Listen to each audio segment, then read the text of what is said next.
we are preparing for about 8 inches of snow. And so we thought it might be fun just to show some of the things that we're doing to prepare for getting a ton of snow and maybe being snowed in for a day or so. So first things first, we're pre-positioning snowboards and sleds. And then another big thing that we're doing involves this, if you can guess what this is. So, I'm not supposed to spill it, but it's full. Follow me. Yeah. All right, we were at our chicken coop and we need to get them a ton of water, and we're putting this on a heated pad. So this pad is plugged in, and so it will keep the water from freezing. And then we have this totally full of food, so they should be set hopefully throughout the storm. Okay, so we have this pile of wood, but it's like 50 yards from our house.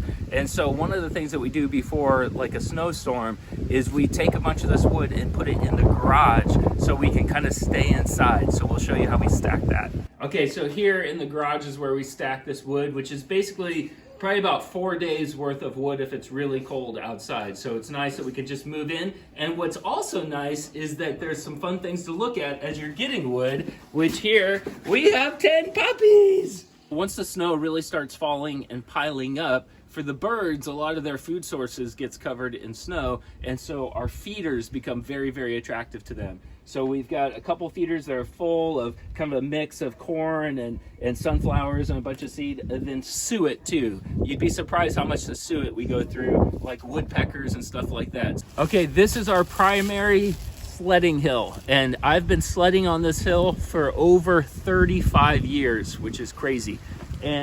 But because of the big derecho that Iowa had in August, we've got some substantial limbs. So we are going to, before the snow falls, get some of this cleared so that we can enjoy sledding here, hopefully in a few hours. Okay, so this is kind of, if you want to do it, you can. If you don't, you don't need to. But with our duck, I just feel like I need to give him a pep talk, getting ready for this big snow. So,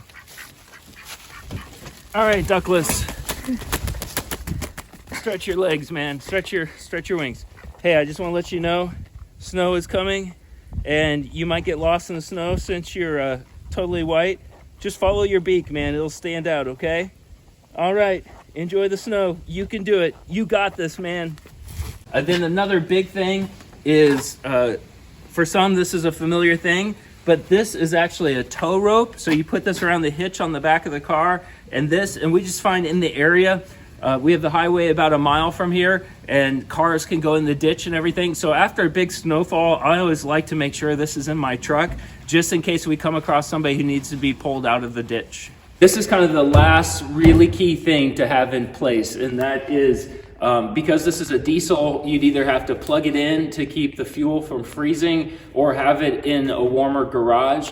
So this is our tractor and snowblower. You might not be from a cold climate, and this is a snowblower, at least a kind of a bigger version. Our driveway is a 1/4 mile long. So kind of the push behind snowblowers, it would take all day to blow out our driveway. So this helps a lot. There's controls on the tractor where you can rotate this by hand. You can raise this up and down. But this thing is super fun to jump in and to just be a kid and blow snow all over the place. And so this we'll probably be running this in a few hours once the snow starts coming. And because if we don't get the snow off the road, so you might not be able to get out, but if you don't get the snow off of our driveway, then as we start driving on it, we pack it down really tight. And then if it melts a little bit on the top, and then at night it refreezes, now we're driving on a skating rink, and it's just pure ice, and our driveway is really hilly, and so we get in accidents at the bottom. So we try to get the snow off of the road really quick to make sure it doesn't get packed down and turn into ice. So that's just a few things that Hannah and I thought of to show you of things that we do to prepare for a big snowfall coming our way. So feel free to comment and let us know the things that you guys might do to prepare for a big snow coming where you live.